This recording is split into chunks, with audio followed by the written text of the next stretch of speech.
This is AWANI Global with me, Nailah Huda. And this week we want to have a look at the Shangri-La Dialogue 2025, which just wrapped, and it's anything but quiet, with tensions in the South China Sea, strong messages from the United States, and China's defense minister notably absent. All eyes are on the region and how it plans to strategically maneuver some of these security issues. And to help us unpack the Shangri-La Dialogue, some of the key takeaways, we have joining us Elina Noor, Senior Fellow in the Asia Program at Carnegie Endowment for International Peace. Thank you so much, Elina, for joining us today. How are you doing? I'm well, thank you. Thanks for having me, Nailah. Thank you, Elina. I think we want to start off with the sort of bigger picture. How would you describe, I guess, the overall tone and I guess some of the key takeaways from the Shangri-La Dialogue this year? You know, every year the Shangri-La Dialogue is characterized by a certain level of anxiety about great power competition. That's been the characteristic of the Shangri-La Dialogue, and this year was no different. Yeah. There was, of course, an injection of unpredictability with the incumbency of President Trump now for just a few months. And so there was, I think, extra concern about what the US will bring to the table in the months coming forward.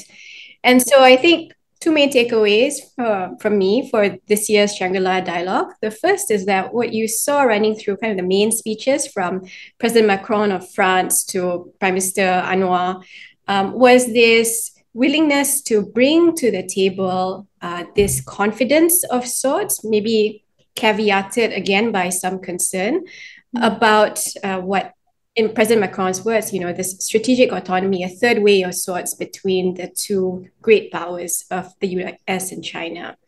And so you heard that in President Macron's speech. You heard that in different words, of course, in Prime Minister Anwar's speech. And so this interest in carving out a third way, I think, is becoming stronger and was particularly marked in this year's Shangri-La Dialogue because of this uncertainty about where the tensions between the US and China will eventually bring the world to. And then the second takeaway for this year's Shangri-La Dialogue, I think, is this element of continuity of uncertainty, right? And because there is this up and down between the US-China relationship, as of today, at the time of recording, tensions seem to have dissipated somewhat because President Trump and President Xi Jinping had a conversation over the phone. But I think everybody in the room at Shangri-La knew full well that things can change on a dime. And so I think this really marks the uncertainty that was felt, but also this anxiety about what that would mean for the region, particularly in Southeast Asia, when these two powers are not on good terms. A lot of interesting points there. And just on that note of uncertainty, very quickly, I think some of the tensions have probably dissipated because Trump is probably a little bit busy trying to, I guess, alleviate some of the tensions within the White House. You know, we're seeing a lot of bickering between him and his best friend or former best friend, Elon Musk. That's interesting to watch as well. But on the first point that you mentioned, looking at some of the speeches, carving out this third way, before that, I think we just want to look a little bit closer at what Prime Minister Anwar Ibrahim said and his address. How do you think it reflects the sort of where the region is positioned right now in the US-China rivalry? And how much do you think it reflects how the entire region feels as opposed to what Anwar is trying to posit or assert? Yeah, I think there's a bit of a disjuncture between what the region feels and the messages that were delivered, particularly by Defense Secretary Hegseth.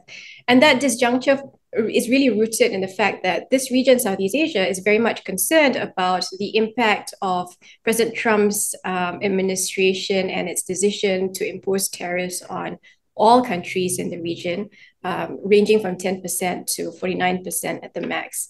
And this is a real concern that's being felt on the ground in Southeast Asia, from governments down to the consumer level. And at the Shangri-La Dialogue, what you heard was Secretary Hegseth talking about essentially tanks, right? And he was a little, I mean, he's in the business of tanks, not trade. And so this disjunction between what the region is concerned about versus what the US is concerned about, for example, was laid quite clearly in the Shangri-La Dialogue. And so I think this disconnect wasn't really resolved at the Shangri-La Dialogue, because essentially what you're seeing now that's being faced by not just governments, but also businesses in the region is this increasingly blurred line between what counts as security and what counts as, pure economic security. Mm. Um, Prime Minister Anwar also talked a little bit about potentially the new Cold War, also warning against coalitions that build walls instead of bridges. What do you make of this? The term has been debated whether it's accurate to describe what's happening between the US and China now as a new Cold War. But I think, just phraseology aside, there certainly is a lot of concern about what the tensions between the US and China means for the region, as I mentioned earlier, because it's not just at the political level, it's not just at the economic level. Increasingly, what we're seeing is it filtering down to ordinary individuals, including students, right? Because we've seen the United States roll out this raft of executive orders and regulations about who, for example, is able to enroll in universities in the United States. And so it's not just amongst certain segments of society that, whether you choose to call it Cold War or not, is being felt, but increasingly it's being felt amongst the public as well. Earlier, you talked a little bit about this distinction between economic threat and security threat. On the issue of trade, Anwar also emphasized that Southeast Asia's trade must be protected, quote, from the onslaught of arbitrary imposition of trade restrictions, and also described trade not as a soft power indulgence, but rather part of their strategic architecture. How do you think this plays into Malaysia's strategy of, as we know, trying to assert a sort of united front in ASEAN in terms of trade negotiations? We know that I think in ASEAN, Prime Minister Anwar tried to, or has written a letter to Trump stating that the region wants to, I guess, negotiate tariff impositions together instead of bilaterally. Yeah, Prime Minister Anwar is obviously referring to a time-honored tradition of trade being part of the DNA of this region, right? From time immemorial, we've always been at the epicenter of exchanges of commerce, of trade, goods and services. And for that to be threatened in a way now by the upending of the rules of trade as we know it is something that has touched very sore spot in many countries in the region. And I think it strikes at the heart of what this region is about. And this is why it's particularly unnerving what is going on with the imposition of tariffs, unilateral tariffs, and the expectation that everything is up for negotiation and everything should be negotiated. When even a country like Singapore, for example, with a free trade agreement with the United States has been subjected to a 10% universal tariff. And so nothing is certain anymore. The normal as we know it has come to an abrupt end. And I think the challenge for many countries in the region, but also Malaysia as ASEAN chair, is bringing this collective voice to a White House that, as you pointed out, has been, is, and will continue to be distracted by domestic issues, but also a White House that may not be fully interested in negotiating with ASEAN as a bloc. And I think domestically, what that means for Prime Minister Anwar in Malaysia is almost a test of validation, right? As chair of ASEAN this year, whether he can bring that united voice to the White House in order to negotiate something en bloc. As it is, we're already seeing countries in Southeast Asia negotiate on their own with the United States, trying to get the best deals for themselves. So there is a bit of this awkward tension between what is hoped to be achieved bilaterally versus what should be achieved collectively. So that was on ASEAN and Malaysia, but I do want to look, of course, at some of the exchange of words between China and the US. If we were to look at China's side, we know China's defense minister was absent from this year's forum. It made quite a lot of headlines there. How significant do you think is this absence? Was it just a matter of scheduling conflicts? And what message do you think China might be signaling by sending other delegates? There's always this inclination to make too much of whether one delegation is in the room or not. And we've seen this particularly with China.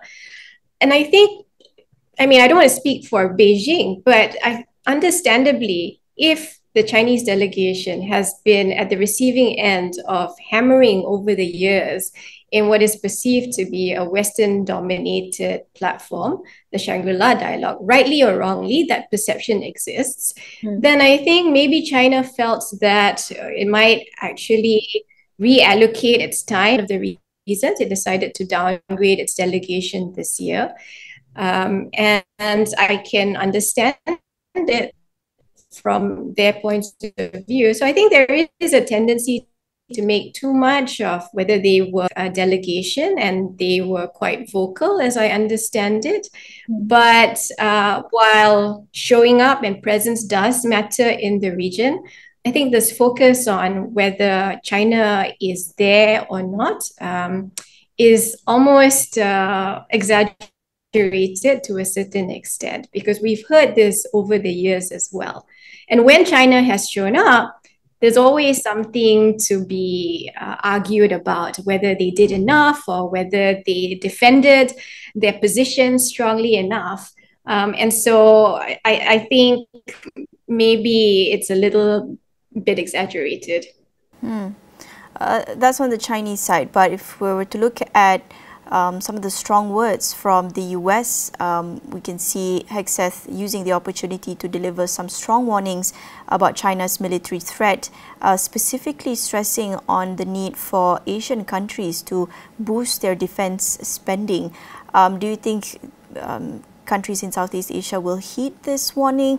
And it also marks a very strong contrast to what Lloyd Austin was talking about at last year's Shangri-La Dialogue. The theme was very much on, dialogue or negotiation. This time around, marking a very different approach. What do you make of this?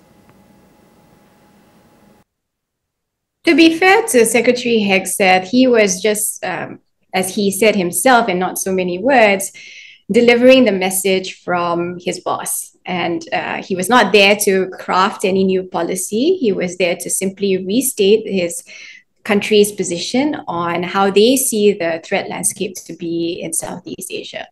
And honestly, the region has heard this before. There's very strong positioning on China from the United States in the first Trump administration. So it's not something that is completely new to the region to hear words of that sort and that tone coming from Defense Secretary Austin's speech last year set aside.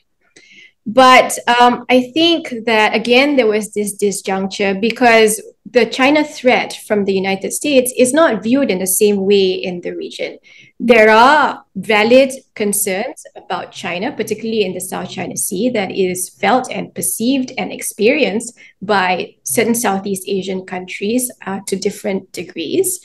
But the same level of threat perception that Washington views of Beijing is not necessarily shared in exactly the same manner among Southeast Asian countries. And so I wonder if Secretary Hegseth's team knew how maybe flat it was going, his message was going to fall among certain years in Southeast Asia. But I think to others in the room, perhaps his message resonated more clearly with them. I think in the case of Southeast Asia, though, there was a bit of disconnect in what was said and what was heard.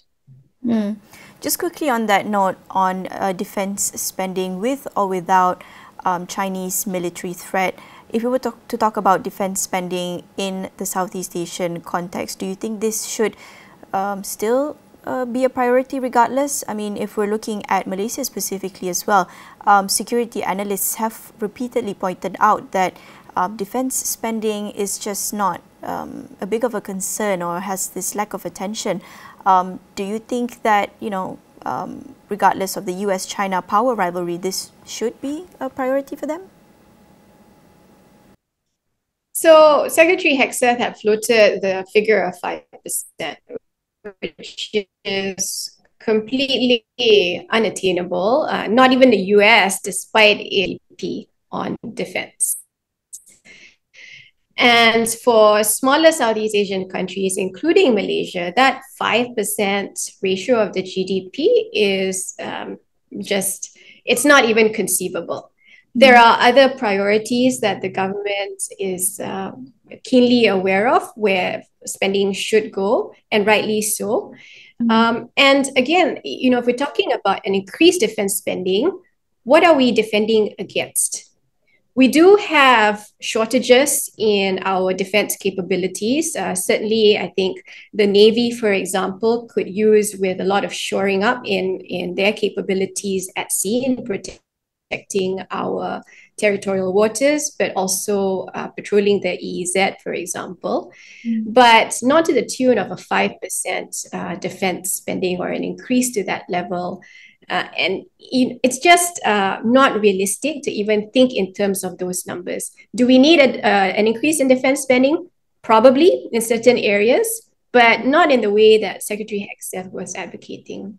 Now, going back to the address from the American side, what do you think, just overall, the kind of message that the Trump or White House is signaling towards allies in the Indo-Pacific? Do you think that it shows that the region is a top priority for the Trump administration? I don't know if that messaging came through that Southeast Asia or the Indo-Pacific is a top priority for the Trump administration. We've heard many times over across different administrations how the United States is a Pacific power. It's here to stay. And certainly geographically, it is a Pacific power. But we've also seen the US attention wax and wane over the years, depending on what is of interest to them first and foremost. And that will never change. And so whenever the US is interested in a particular issue or a particular agenda interest of theirs, they will turn their attention to the region. We saw this with, the so-called global war on terror after the attacks of September 11th in the United States. Now we're seeing it with China, because in Washington's view, these 9/11 was a huge threat to them, and the aftermath had to be contained. They're viewing China now in terms of a threat to them. And so they are guided by their own interests above all.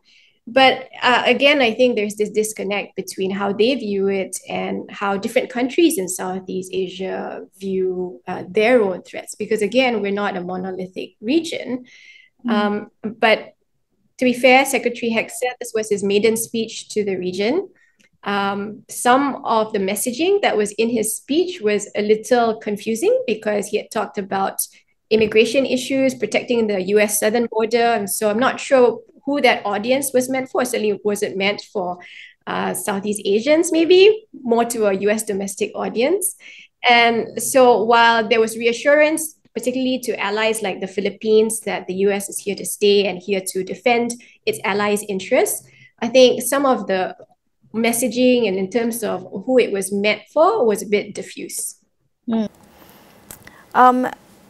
I know earlier on you said that one of your key takeaways from the Shangri-La Dialogue would be this element of uncertainty and the continuity of that, and that for the time being, tensions have dissipated to an extent, but what do you think about US-China relations moving forward? Is it going to continue growing more unpredictable or growing more tense, perhaps? It's definitely going to be on the unpredictable trajectory, largely because US foreign policy is dictated by President Trump himself. And so we've seen that policy can change with a social media post. with foreign conversation. And so this is what is contributing mainly to the uncertainty that's being felt, not just in the region, but throughout the world as well. And you see this with markets reacting quite wildly to just any announcement from the White House. So as of yesterday, tensions were pretty bad between the United States and China, and both sides were trading barbs at each other, especially when President Trump had said that China was violating certain expectations and norms on trade. And then as of today, it seems that perhaps the relationship will be better, at least in the coming days, because of this phone conversation between President Trump and President Xi. So tomorrow it might be a completely different story. But I think the only safe bet for us right now as watchers of international relations is that relations will continue to be unpredictable and will very much hinge on conversations between the leaders of the United States and China. Just to quickly talk about the US foreign policy and drawing on how Malaysia's strategy might play out into this, we're also seeing news reports of Malaysia appointing a veteran diplomat as the Malaysia ambassador to the United States. How do you think this plays into our foreign policy strategy and how we plan to, I guess, navigate these unstable waters? I think it's a great thing that there is finally a name that is going to be added to the position of ambassador of Malaysia to the United States. Malaysia is ASEAN chair, and it's a bit of a shame that it's taken this long to get an ambassador appointed. But I think this sets us up for at least some kind of stable course. We have a veteran diplomat, as you said. And so I think that adds to an element of predictability, but it also adds an element of professionalism that is expected of a career diplomat in dealing with the White House, but also the staff under President Trump. It's a little bit, again, it's a little bit touch and go because staff in the United States that has been responsible for Asia and Southeast Asia. We've seen a lot of changes with that. And so I think at least on the Malaysian side, to add this element of predictability to all this uncertainty is a good thing. But the new ambassador will certainly have his work cut out for him. I've always said that Malaysia, unfortunately, or maybe fortunately, does not receive the top priority in Washington. And so it'll be whether the new ambassador will, but also Congress, other stakeholders in Washington, for the right reasons. But when it's important and when it's necessary, hopefully the new ambassador will be able to perform accordingly.